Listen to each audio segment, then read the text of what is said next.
Abra no segundo livro de Samuel, capítulo 16. O início da narrativa que leremos está no capítulo 13. Aqui nós estamos quase na conclusão. Não temos tempo para ler toda a narrativa para uma compreensão detalhada. Eu preciso selecionar alguns versículos, os principais, onde basearei a minha pregação. Para isso eu preciso muito de sua atenção. O versículo 15 diz: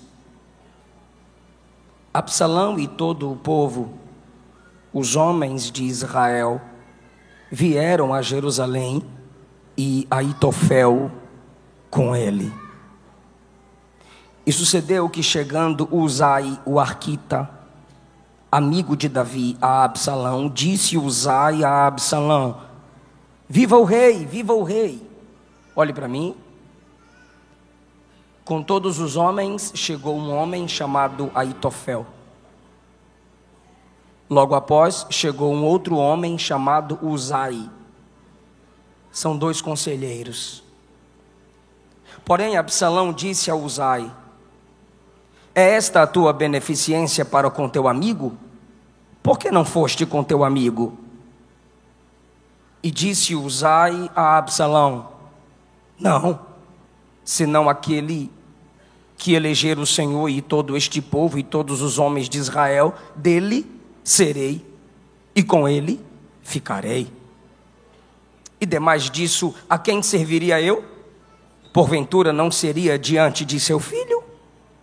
Como servi diante de teu pai, assim serei diante de ti. Obrigado pelo retorno. Versículo 20 diz: então disse Absalão a Aitofel: dai conselho entre vós sobre o que devemos fazer. Por favor, capítulo 17, versículo 5. Disse, porém, Absalão: chamai agora também a Uzai, o arquita, e ouçamos também o que ele dirá. Tomai o vosso assento. Eu quero falar com vocês, subordinado ao tema diálogos da rebeldia. Diálogos da rebeldia. Eu vou partir de dois pressupostos para pregar essa mensagem. O primeiro é a condição caída do ser humano. Num contexto de rebelião está Absalão, que quer se vingar de seu pai. Ele esperava um tipo de punição ao irmão Aminon, que havia abusado da própria irmã. Davi não agiu com a justiça esperada por Absalão, e esse do seu pai guardou mágoa, preservou o ódio e projetou vingança. E no capítulo 16, ele está executando a vingança projetada. Absalão não é quem origina a rebelião, a rebeldia, a maldade, a mágoa e a vingança. Ele é só mais um atingido pelo pecado que entrou no mundo. Em Gênesis capítulo 3, todos os relacionamentos foram corrompidos pelo pecado. E assim, através do orgulho satânico, exalado pelo seu veneno no coração do homem, abrimos então a porta da maldição, pois o orgulho é o ventre da maldição, a soberba é a porta do inferno.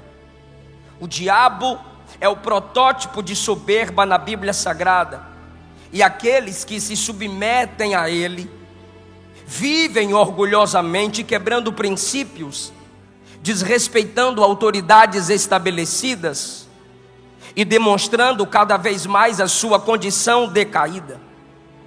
Essa dificuldade de respeitar pai, mãe, avós, pastores, líderes e autoridades estabelecidas vem de um desejo governamental descontrolado. Esse desejo governamental descontrolado é chamado na Bíblia de concupiscência. O apóstolo João põe concupiscência, que é o desejo descontrolado, e a soberba no mesmo versículo. Do mesmo modo, Salomão coloca soberba e queda no mesmo versículo. Então, sendo essa a condição humana, pois somos caídos e totalmente dependentes da graça para vencer tal condição, Absalão está dentro desse contexto maior da Bíblia Sagrada. Alguém atingido pelo pecado, com orgulho no coração, como Absalão, nos sobrepomos aos outros. Devido à nossa posição, quem sabe como Absalão, beleza ou influência.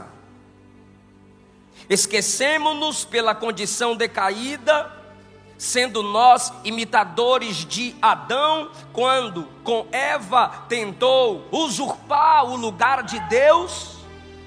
Esquecemos-nos de que quem é autorizado tem autoridade e deve ser respeitado. Do irmão no estacionamento ao técnico do som, se forem autorizados, têm autoridade, independente de quem seja você. Filho de quem for, advogado, juiz, promotor, não importa o valor do seu dízimo, quantas igrejas você sustenta, se num ambiente específico alguém é determinado como uma autoridade, seja você quem for, aquela pessoa merece ser respeitada. Independente da sua idade ou do salário que cai na sua conta, não importa o quanto você prosperou ou cresceu, ou granjeou amigos de sucesso, ou ministério, ou na faculdade, não sei. Independente do que você conquistou na vida, seus pais são autoridades e devem ser respeitados. Não sei, não me importa quantos inscritos você tem no seu canal, quantas vezes você prega no mês. O pastor da igreja é a autoridade estabelecida ali e você deve respeito a estes. Sei que há muitos líderes que não se comportam do modo ideal que as autoridades deveriam se comportar, mas isso não me ausenta da responsabilidade de, sem ultrapassar limites, respeitar e honrar aqueles a quem Deus tem confirmado como autoridades. E a nossa geração está revelando a cada dia que passa, piorando essa condição decaída. 1 Pedro capítulo 5 nos é ordenado a honrar os mais velhos. Romanos 13 nos é ordenado a respeitar as autoridades que se esforçam para se aproximar do ideal de Deus. 1 Tessalonicenses 5,12, Paulo manda ter em autoestima, honrar e amar os que trabalham entre nós, presidem sobre nós e nos admoestam. Eu escolho esse texto para pregar por um segundo pressuposto, e é nele que eu vou concluir a pregação. O primeiro pressuposto é que a condição decaída do ser humano se revela no orgulho evidenciado nessa história. Segundo lugar, é que todo o Antigo Testamento aponta para Jesus. Eu tenho a convicção de que eu não vou honrar a Cristo forçando-o a entrar num texto onde literalmente ele não está. Mas eu reconheço que um sermão sem Cristo não é uma pregação cristocêntrica. A Bíblia é como um drama com 4 cenas: criação, queda, redenção, consumação. A partir da queda se vê a necessidade de se apontar a Cristo como solução para os problemas causados pelo pecado da humanidade. E se aqui nessa história nós temos pecados como vingança, mágoa, desonra, desrespeito, imoralidade sexual, a solução para os problemas causados por esses pecados está em uma pessoa: Jesus de Nazaré. Então, quando eu prego numa história do Antigo Testamento, eu prego olhando para a redenção em Cristo, que é a solução divina para os problemas causados pelo pecado humano. O Antigo Testamento é palavra de Deus, mas culmina em Cristo. Se tem alguém elogiável, foi pela graça. Se tem alguém que demonstrou sua condição decaída, ele não pode ser a conclusão do sermão. Cristo será apresentado como a graça restauradora. Quem conseguiu me entender até aqui, dá um glória a Deus, diga amém, fala alguma coisa. O primeiro diálogo da rebelião está a partir do versículo de número 15. Absalão, do capítulo 16. Absalão, se puder projetar, eu agradeço, que eu vou precisar usar isso aqui para não perder a atenção dos meus irmãos, que eu estou pregando a um público que ama a palavra.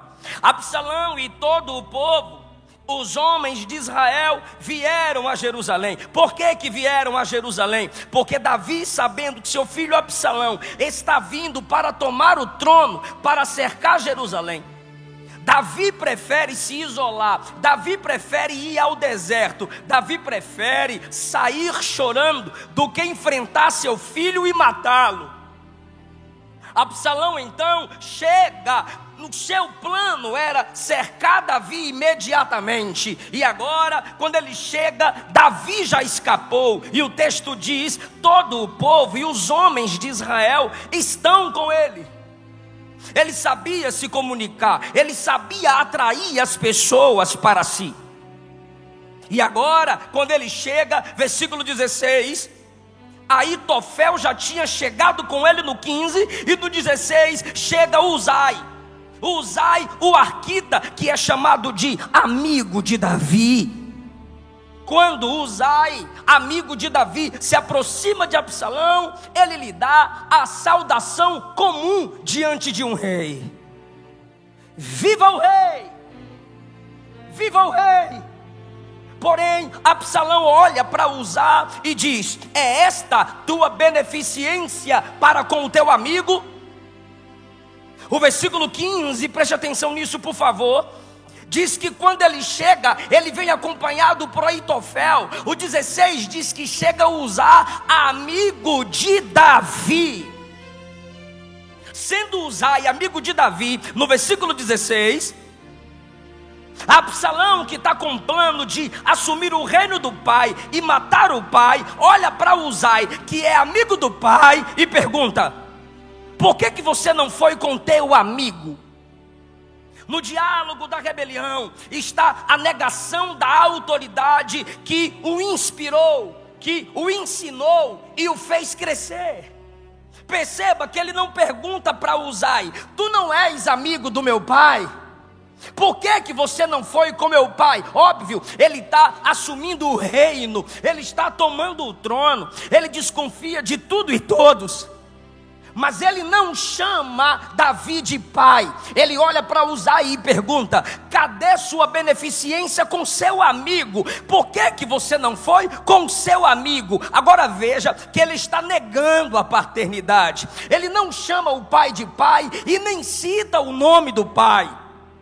O diálogo da rebelião se inicia na negação da autoridade estabelecida sobre ele, na negação de quem o inspirou, negação de quem o ajudou a chegar onde chegou, o cancelamento público de uma comunhão estabelecida entre pai e filho, pastor e líder.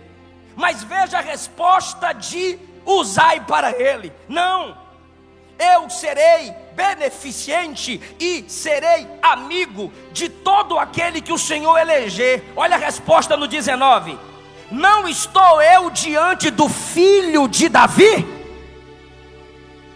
e como eu servi seu pai, serei diante de ti. Enquanto ele nega que Davi é pai, Uzai diz: Davi é o seu pai. Como Pedro negou Cristo, como Absalão nega seu próprio pai, pessoas magoadas, pessoas revoltadas, pessoas vingativas vão abrindo mão de suas lideranças, vão abrindo mão daqueles que lhes inspiram, e eles se comportam com tanta mágoa, como se eles mesmos fossem a causa do que conquistaram, como se eles mesmos chegaram onde chegaram por si próprio, como se não dependessem de ninguém. Com mágoa do pai, por um breve tempo, ele toma o trono do pai, ele toma o povo do pai, mas ele nega a história do pai. Ele oculta o nome do pai. Veja como isso pode ser crucial em machucar o coração de um líder, de um pastor. Atos capítulo 20, versículo 30, Paulo está num sermão de despedida, e ele diz assim no versículo 30, Atos 20: saibam que entre vocês mesmos se levantarão homens que falarão coisas perversas para atraírem discípulos após si. Portanto, vigiai, lembrando-vos, é Paulo dizendo: não se esqueçam, se lembrem que durante 3 anos eu não cessei, noite e dia, de admoestar vocês com lágrimas. Quando a soberba entra no coração de um liderado, quando a soberba entra no coração de um líder, uma das primeiras ações de Satanás é fazer tal pessoa se esquecer dos conselhos e das mensagens do seu líder. E essa mágoa se torna uma borracha a apagar os princípios ensinados pelos pais, os princípios ensinados pelos avós, os princípios ensinados pelos pastores. 1 Coríntios capítulo 4, versículo 17, Paulo disse: por esta causa vos mandei Timóteo, que é meu filho amado e fiel no Senhor, o qual vos lembrará os meus caminhos em Cristo. Paulo está dizendo: vocês que eu ganhei para Jesus, vocês que eu tenho discipulado, vocês que eu tanto cuidei, não se esqueça do que vos ensinei. Para tirar Davi do coração das pessoas, pois já estava fora do coração dele, Absalão se antecipava às pessoas e diziam: Davi não vai conseguir resolver o problema de vocês, deixa comigo que eu resolvo. Ele estava assim criando a sua própria congregação, a semelhança de pastores propagandistas que vivem se rebelando, cheios de ira, cheios de ódio, cheios de vingança, e prometem que sua igreja é um pedacinho do céu, mas na realidade é uma antessala do inferno, porque quem pastoreia ali é o imitador de Satanás, rebelde, revoltado e vingativo.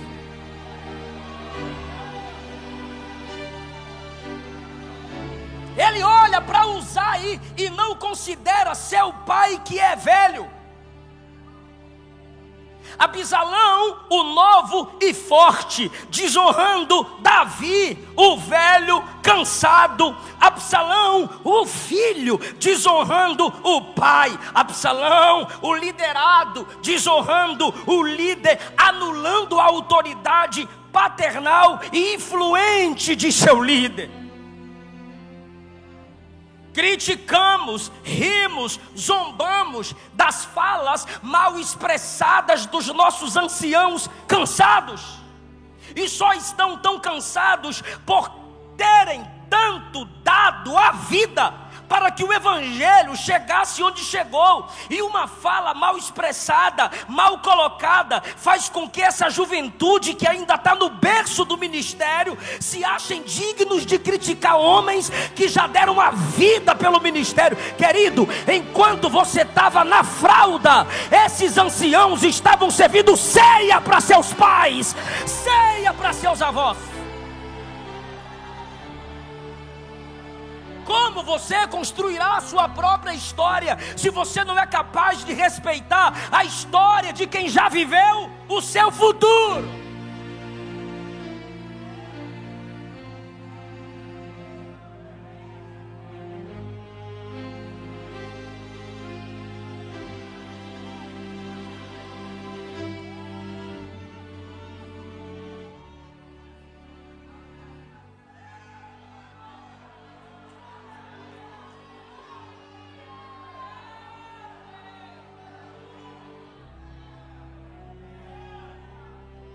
Veja no diálogo da imoralidade agora, em segundo lugar.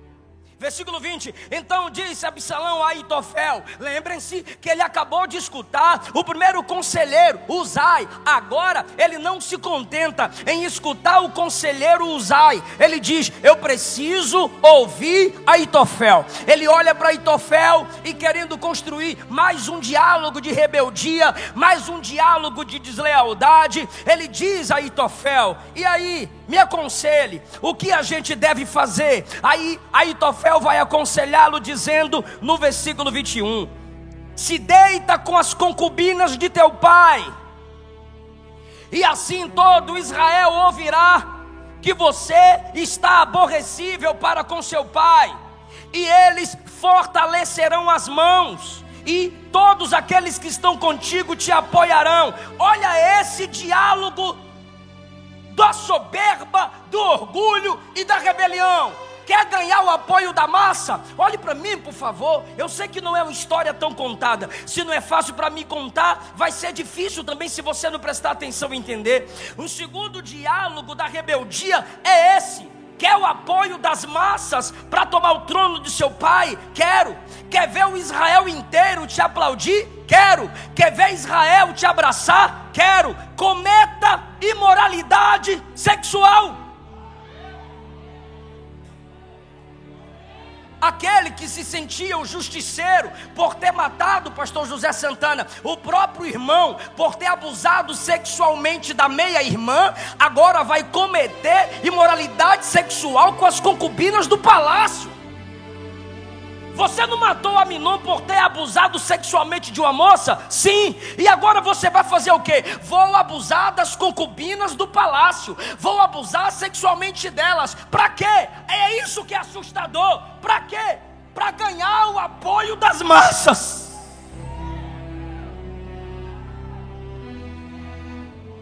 Quer viralizar no TikTok, mocinha? Continue com suas danças imorais. Quer ter mais curtidas nas suas fotos? Continue alimentando a cobiça dos imorais com a exposição de seu corpo, que hoje é belo, mas um dia vai murchar. Corações orgulhosos, corações imorais se elevam acima do princípio da modesta. Essa é uma geração pornográfica, e o assustador é o conselho de Aitofel, como combina com a nossa geração. As massas vão te apoiar, Israel vai segurar na sua mão, o povo estará, ganhei, obrigado, o povo vai estar com você. Então cometa a imoralidade sexual à luz dos olhos de todos. Parece com a nossa geração. Para protestar contra Davi, ele teve que forçar as concubinas a terem com ele relação sexual. Uma das armas dos revoltadinhos é a imoralidade. Eu vou falar e você confirma se eu estou mentindo ou falando a verdade. Entre os jovens mundanos, as músicas mais ouvidas e coreografadas, ou seja, que geram as dancinhas imorais, fotos e vídeos com mais curtidas e viralizadas, imorais.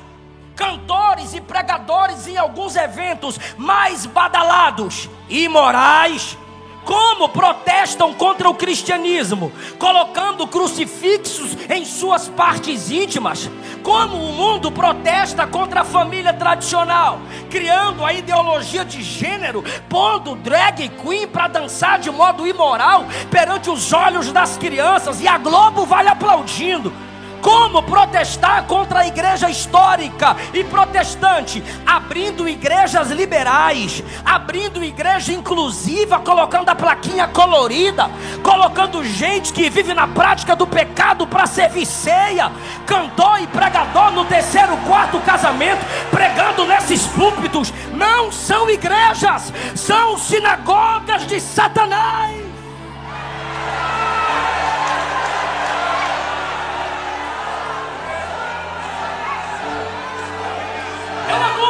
De pessoas que não nasceram de novo e querem brincar com o nome do Evangelho de Cristo. E para que tanta imoralidade, irmãos? Para minar a autoridade da igreja. Eu tenho 3 respostas para 3 classes de pessoas, e eu vou ver quem é de Bíblia agora.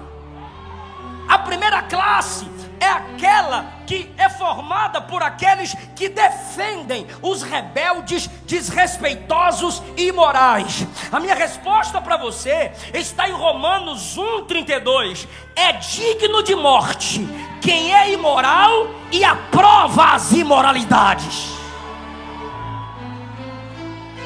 A minha segunda resposta é para a segunda classe, que usa texto isolado para fugir da responsabilidade de pregar e se acovardar. Mateus 24, pastor, está escrito que a iniquidade de muitos, que a iniquidade vai se multiplicar e o amor de muitos vai se esfriar, pastor. Para de uma polêmica, pastor. Ó, pastorzinho, 2 Timóteo 3 diz que nos últimos tempos, pastorzinho, viriam tempos trabalhosos. Então lá vai a resposta, Joel 2 e Atos 2. E acontecerá que nos últimos dias derramarei do meu espírito sobre toda a carne. Vossos filhos e vossas filhas profetizarão.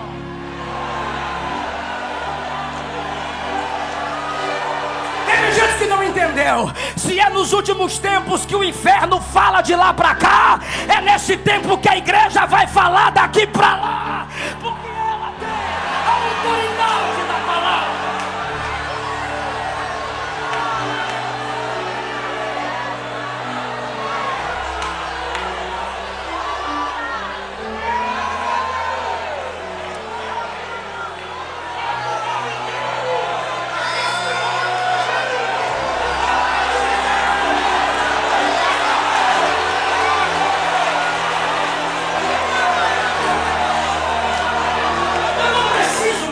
Você, porque o meu compromisso aqui é com a palavra, mas nós somos pentecostais. Então, pelo amor de Deus, abra a boca comigo e diga: os hereges falam. Abra a boca, tá com medo de quê? Diga: os hereges falam. Os falsos profetas falam. Diga: a turma colorida fala. As seitas falam. Teólogos liberais falam. Eu não vou me calar.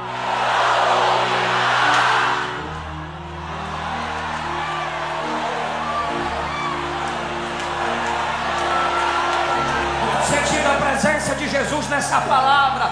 Na história de Israel tem Davi que em fraqueza adulterou, tem Aminon estuprador, tem Absalão abusador, tem Sansão que se prostitui, mas tem Natã que confronta, tem Eleazar que crava com a lança os imorais, e tem Jeremias que denuncia, e tem João Batista que diz: devolve a mulher do teu próximo. Eu quero saber se ainda tem profeta nessa geração.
você.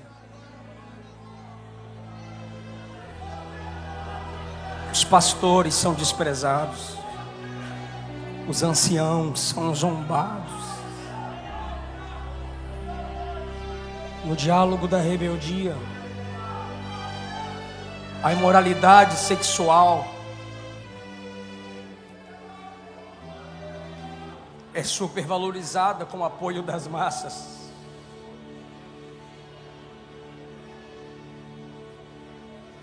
Terceiro lugar, no diálogo da rebeldia, as palavras dos homens são colocadas no mesmo nível da palavra de Deus. Versículo 23 do capítulo 16. E era o conselho de Aitofel que aconselhava naqueles dias, como se a palavra de Deus se consultara.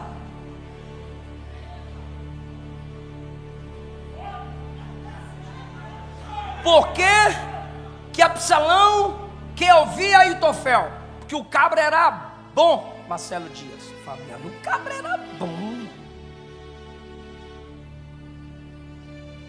Ele era tão bom no aconselhamento que Absalão disse: eu quero ouvir Aitofel, porque quando ele fala é no mesmo nível da palavra. E é assustador o versículo 23.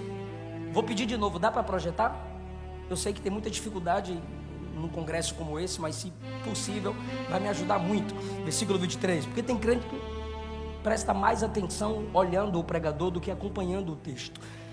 Entende mais. Versículo 23, era o conselho de Aitofel que se aconselhava naqueles dias. Era um reconhecimento social e público, como se a palavra de Deus se consultara. Tal era todo o conselho de Aitofel. Assim, agora que é assustador, assim para com Davi, como para com Absalão. Absalão olhou e disse: se meu pai diz que quando Aitofel fala é como se a palavra de Deus está sendo falada, então para mim será a mesma coisa. Então por que para o público lá embaixo a palavra de Aitofel tem o mesmo nível da palavra de Deus? Porque o líder Davi considera assim.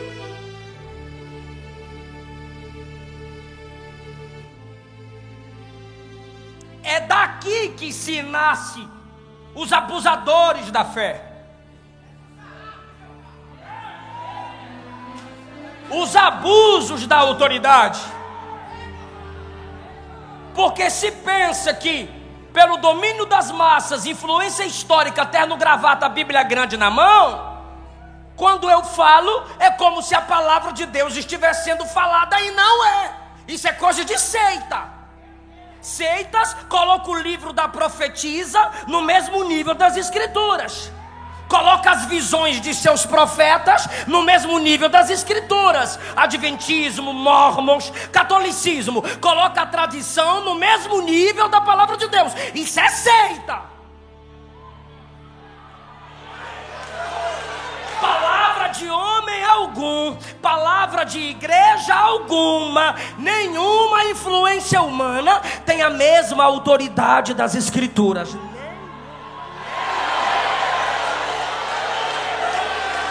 A sua palavra permanece no céu. A autoridade pastoral na fala está onde? Aqui. O pastor só tem autoridade se o que ele fala está aqui.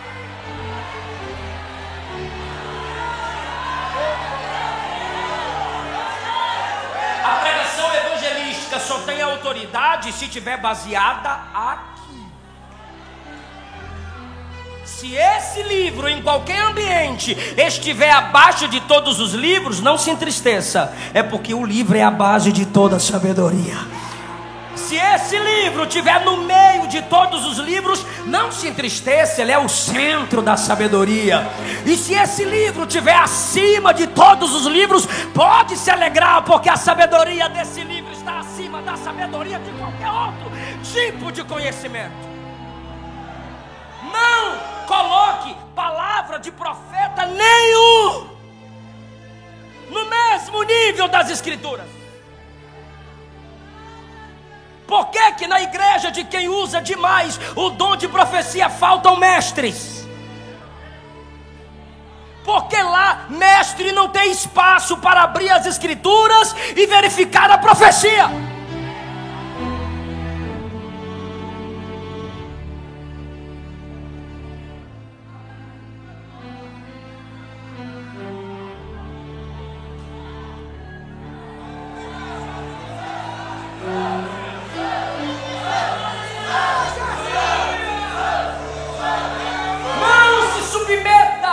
A nenhuma instituição, a nenhuma regra humana que não se submeta ao crivo da palavra.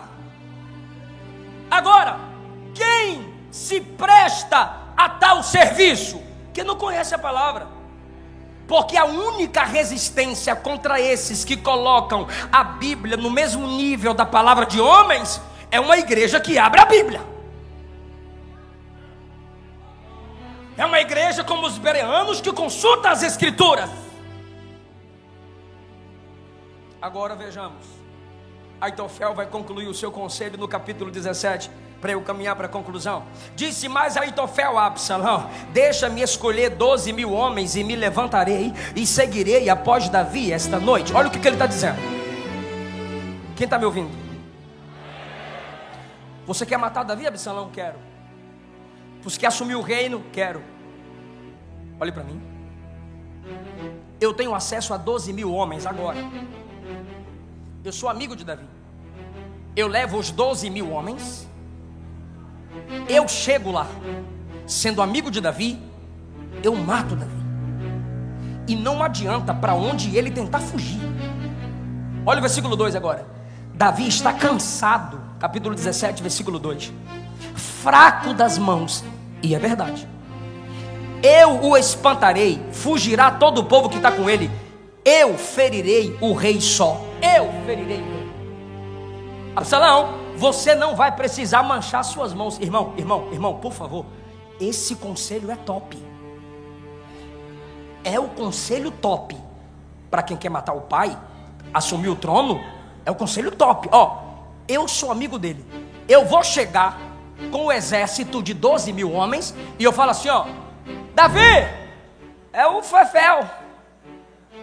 Ô meu amigo, chega aí. Quando eu abraçá-lo, eu pego a espada aqui, ó.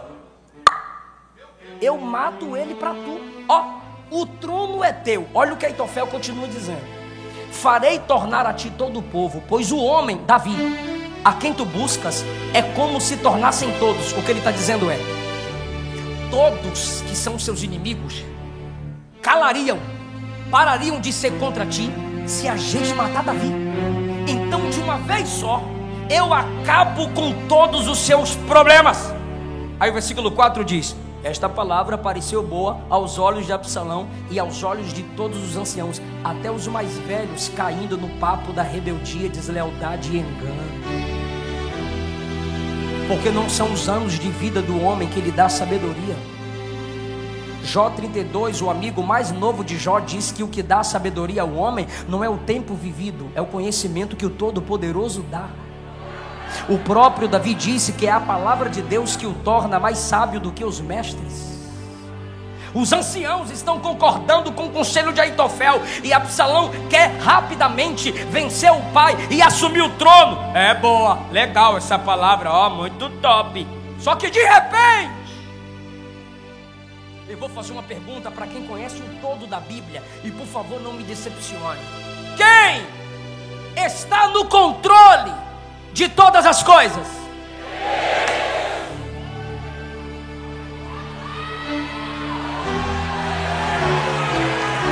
De repente, o conselho de Aitofel de imoralidade sexual já tinha sido atendido. Agora o conselho de com 12.000 homens pegar Davi rápido e matá-lo quase ia ser atendido. Mas chega Deus e entra na guerra. Deus direciona o coração de Absalão no versículo 5. Daqui a pouco eu te dou mais prova disso. Aí Absalão diz no versículo 5: chamai agora Uzai, para a gente ouvir o que é que ele tem para dizer. Não era normal Absalão fazer isso aqui. Para o que ele queria, o conselho de Aitofel era o melhor. Mas Deus tem o coração dos homens nas mãos. E ele diz: cadê Uzai? Acabamos de conversar nesse instante, chama ele aí rapidinho. Aí lá vem Uzai: pois não, meu senhor. Aí Absalão diz: Aitofel disse isso, isso e isso. O que é que tu me diz no versículo 6? Aí Uzai diz a Absalão no versículo 7: desta vez o conselho de Aitofel não foi bom, não.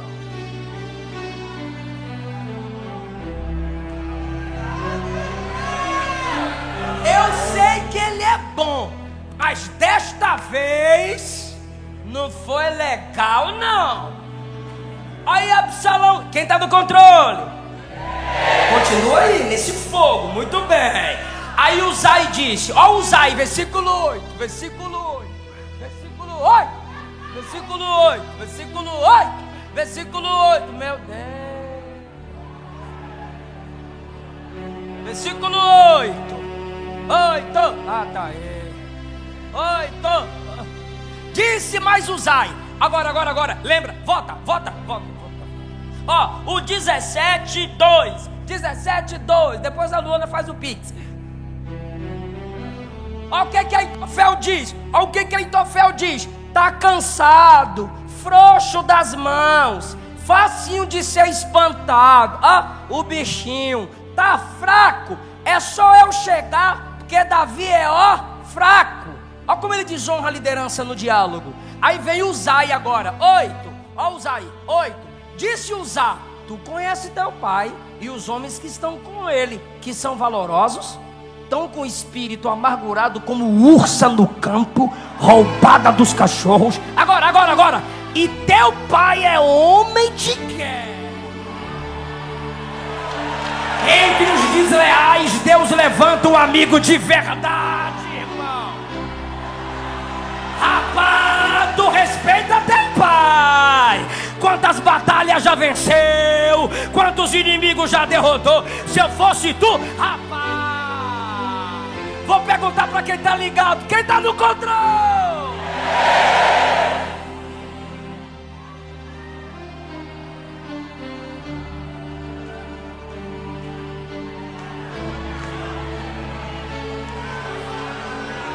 Olha o que ele diz no versículo 9. Vocês olham para cá e eu olho para cá, ó. Eis que agora Davi, como homem de guerra que é, está escondido em alguma cova. Ele não está no meio do povo igual Aitofel falou, não. Ele está dentro de alguma cova. E é o seguinte: quando alguém tentar pegar ele dentro de uma cova, ele mete a espada. Quando um dos seus guerreiros caírem, olha o que o Uzai está dizendo: quando um dos seus guerreiros caírem, o guerreiro caiu aqui, ó. O Aitofel está com 12 mil. Aí agora caiu 11.999. O camarada de 11.998 vai olhar para o 11.999 e vai perguntar: o que aconteceu aí? Aí o 99 vai dizer: o 12 mil caiu. Aí o 99 vai falar para o 98: ó, Davi já matou um. Isso é Uzai falando.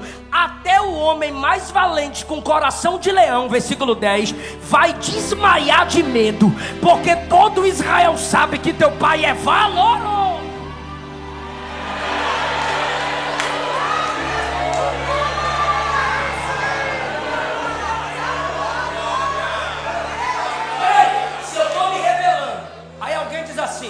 É fácil, a mensagem dele é ruim, a igreja dele é fraca, aquele setor ali é top, e os empresários tá tudo com tu, e tu sabe os podres dele tudo, então é rápido, é Aitofel. Aí vem o Uzai cá e diz assim: rapaz, ele é top, ele é guerreiro, ele é experiente, tem muita gente com ele, ele não cai fácil não. Eu olharia pro Uzai e diria: cai fora, velho. Eu tô querendo o trono e tu dizendo: Imael, vaza! Prefiro Aitofel. Olha ainda o que o Uzai vai falar. Projeta. O 11. Ó, o 11. Eu, porém, aconselho. Aitofel aconselhou. Agora é Uzai. O conselho que eu te dou é o seguinte: com toda a pressa, ajude a ti todo Israel, desde Dan até Beceba. Olha só se não é mais fácil o conselho de Aitofel. Aitofel diz: eu já tenho 12 mil, eu vou lá agora à noite e eu mato Davi para tu. Aí Uzai diz assim: não, 12 mil não, Davi é o cara, rapaz. Fala o seguinte: chame todo Israel, todinho, tudão. Chama todo Israel, de porta em porta, um por um, e traga uma multidão como a areia do mar. E tu mesmo em pessoa vá para matar teu pai. Eu diria: cai fora, varão. Perceba que Aitofel disse: eu mato ele para você. Uzai diz: vai tu. Vou perguntar só para quem está ligado: qual conselho era mais fácil a se seguir? Você é o povo inteligente. Vou perguntar para provar no texto. Quem está no controle? 14. Então disse Absalão e todos os homens: melhor é o conselho de Uzai do que o conselho de Aitofel. Conclusão: quem está no controle? Deus. Porém, assim o Senhor o ordenara para aniquilar o bom conselho de Aitofel. Não era o conselho de Uzai que era top, era Deus dizendo: esquece o conselho de Aitofel e presta atenção no conselho de Uzai.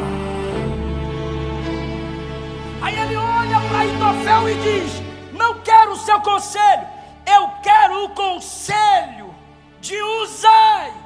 Era Deus dizendo. Era Deus dizendo: agora a guerra.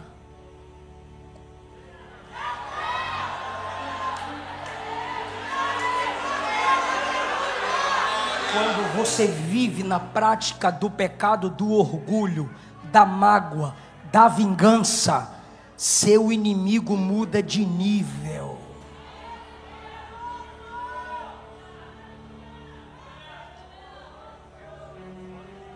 Deus disse: eu entrei na guerra. Deus disse: eu estou na batalha. Eu vou perguntar para quem está ligado: o conselho de Aitofel foi anulado, sim ou não? Sim. Quero mais uma resposta. Quem estava no controle? Sim. Agora, pergunta para mim: por quê? Por quê? Posso responder? Tu vai glorificar, né? Motivo de Deus ter entrado na guerra, segundo Samuel 15:31. Fizeram saber a Davi dizendo: Aitofel está entre aqueles que se aliaram a Absalão. Então Davi orou: ó Senhor, transforme em loucura o conselho de Aitofel. Pastor, eu não entendi. Cuidado, tem gente se rebelando contra quem tem depósito de oração no céu.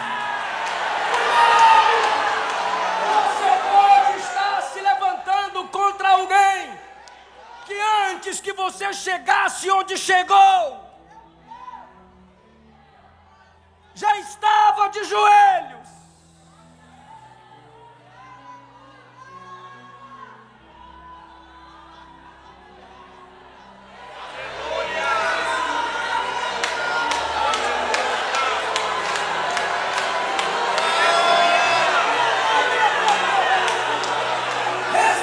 Seus pais, antes de você nascer, já estavam de joelhos por você. Respeite seus avós, antes de você nascer, já estavam de joelhos por você. Respeite seus pastores, antes que você iniciasse na fé, eles já estavam orando nas madrugadas. Cuidado, cuidado, cuidado.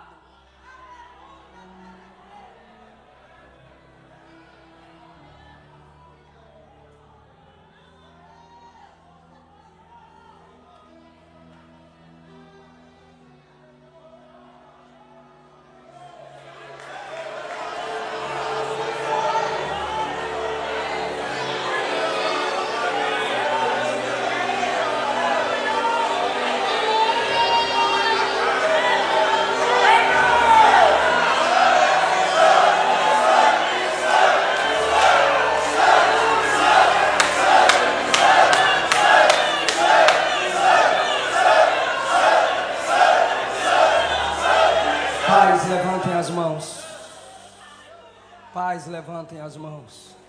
Pastores, levantem as mãos. Ele converterá o coração dos pais aos filhos e dos filhos aos pais. O príncipe da paz estabelece a paz na sua casa, na sua família.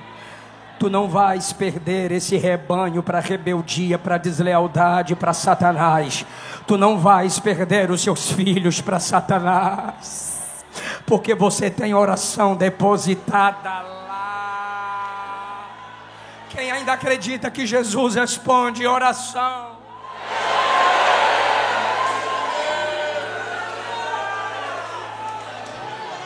Sua casa é fruto de oração. Deus anula o conselho de Aitofel.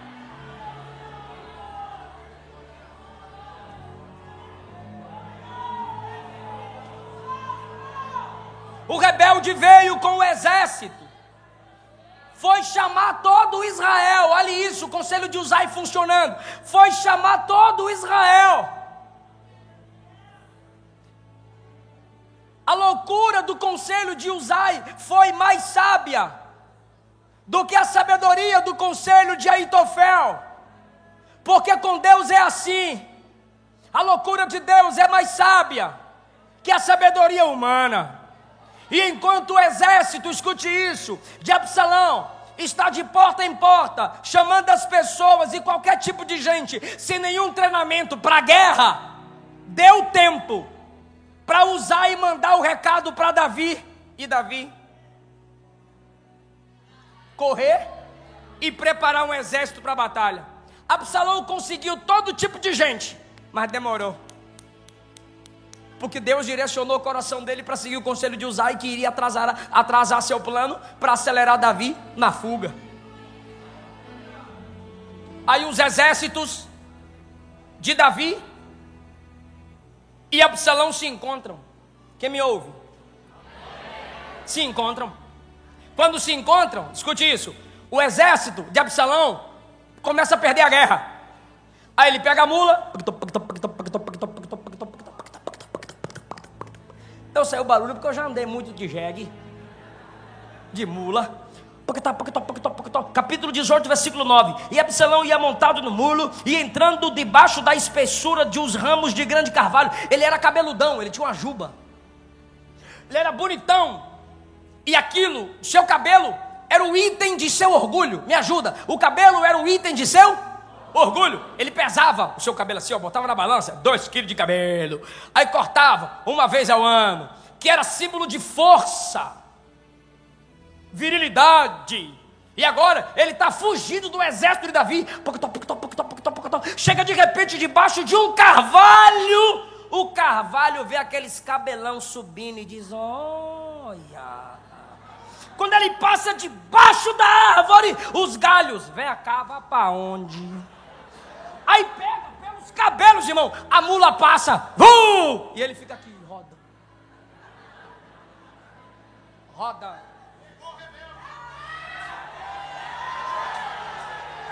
Estava tentando fugir, mas a natureza, a criação de Deus disse: eu te pego, vem cá.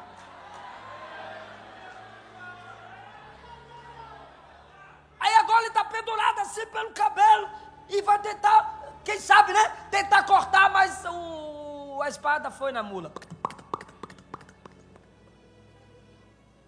De repente alguém o viu e disse: Jobe, oi, Absalão, tá ali, ó, pendurado-se pelo cabelo, rodando para lá e para cá. Aí Jobe disse: tu não matou não? O cara disse: não, é filho de Davi, Davi falou que não é para matar. Aí Jobe pegou 3 dardos, 2, 3, e o acertou. Os jovens ali ao redor foram lá verificar e tome-lhe.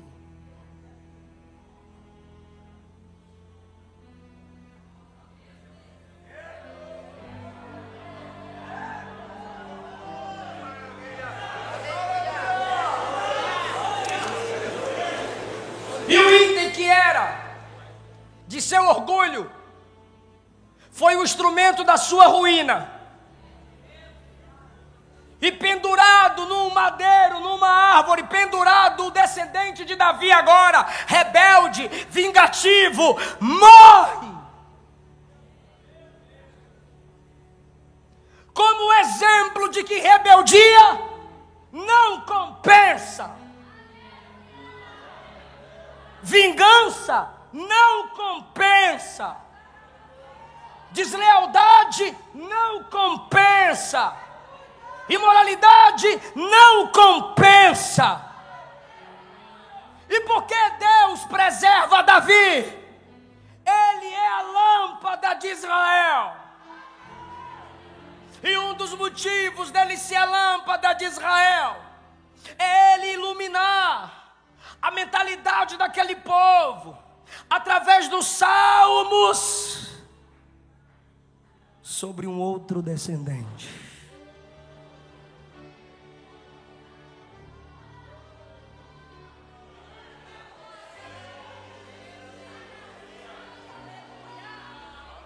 E no Salmo 22, Davi apresenta a cruz de um outro descendente. No Salmo 23, se apresenta o bom pastor, que é o outro descendente. No Salmo 24, se apresenta a entrada na glória do outro descendente. Ainda bem que Davi não teve só um descendente que morreu pendurado.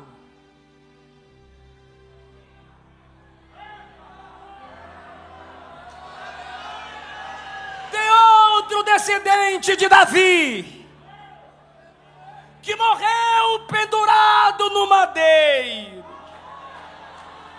Só que Absalão, descendente de Davi, morreu pendurado com ódio. Jesus, o perfeito descendente de Davi, morreu pendurado numa cruz por amor. Absalão, o descendente de Davi, o primeiro pendurado, morreu tentando tirar o trono do pai. O outro descendente perfeito de Davi, que é Jesus, morreu para nos tirar da escravidão e nos fazer reinar com o Pai.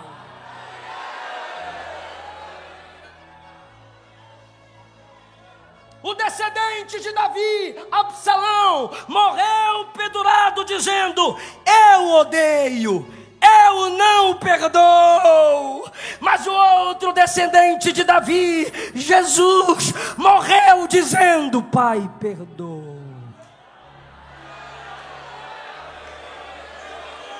Se o descendente de Davi, Jesus de Nazaré, não morre, todos nós morreríamos no pecado de Absalão. Vou repetir.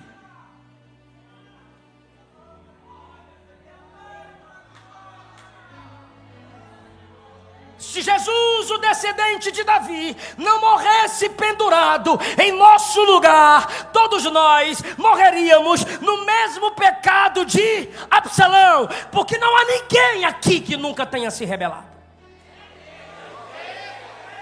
Não há ninguém aqui que nunca tenha quebrado o princípio de autoridade. Não há ninguém aqui que nunca tenha tido desejo de vingança. Não há ninguém aqui que nunca tenha cometido o pecado da ira, da raiva.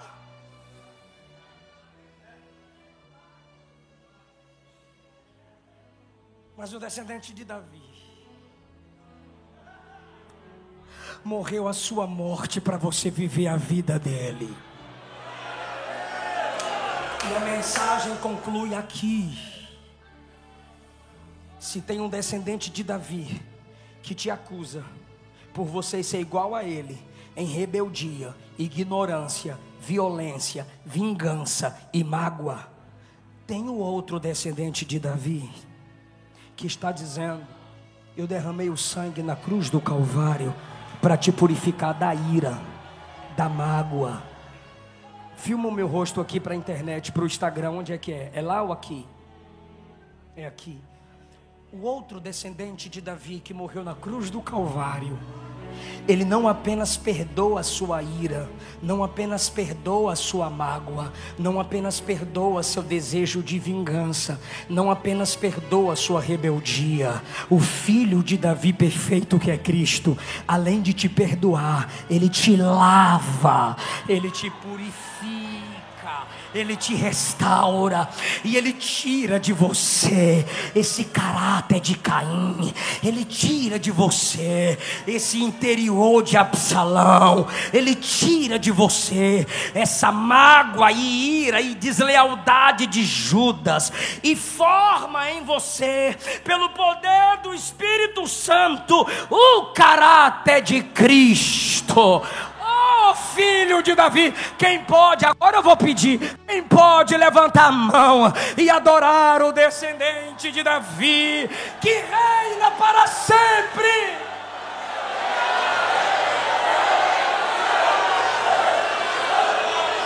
Maria, eis que tu conceberás e dará à luz a um filho, e lhe porás o nome de Jesus. Ele será grande, será chamado Filho do Altíssimo, e o Senhor Deus lhe dará o trono de Davi, e ele reinará para todo sempre.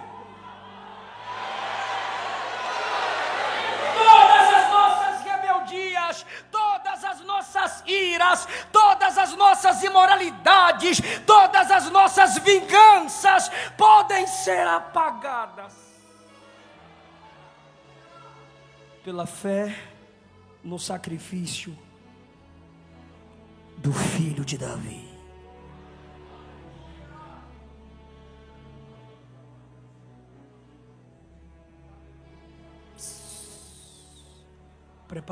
Prepara o playback da minha esposa. Me escuta, me escuta. Se arrepende agora. Se arrepende hoje.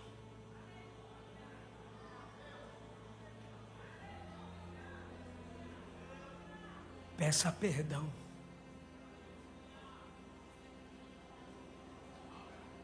Porque a graça está disponível para te lavar.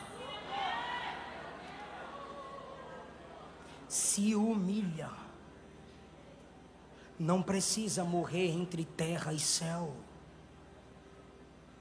Dá para ter paz na terra esperando pelo céu. Jesus está limpando corações aqui hoje. Limpa-nos, ó Deus, de toda mágoa. Limpa-nos, ó Deus, de toda angústia.